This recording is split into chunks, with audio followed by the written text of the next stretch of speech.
Ça, c'est un des symboles les plus iconiques des studios hollywoodiens. Mais est-ce que tu connais réellement son histoire? Ce château d'eau de la Warner Bros, tu l'as sûrement vu des milliers de fois. Mais il est là pour une seule raison: empêcher Hollywood de brûler. Dans les années 20, les studios hollywoodiens étaient des véritables poudrières. Les décors étaient faits en bois, en tôle, en carton.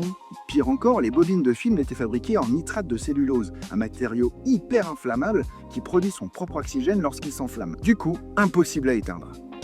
Troisième problème, la pression du réseau d'eau de la ville de Los Angeles était trop faible pour alimenter les lances à incendie. Alors les studios ont l'idée de construire leur propre réserve d'eau en hauteur et la gravité faisait le reste. Ce qu'il faut que tu saches, c'est que les studios fonctionnaient comme des mini-villes. Elles avaient leurs propres pompiers, leur propre électricité, leur propre réseau d'eau, bref, une autonomie totale. Aujourd'hui, le château d'eau de la Warner Bros est vide depuis les années 80.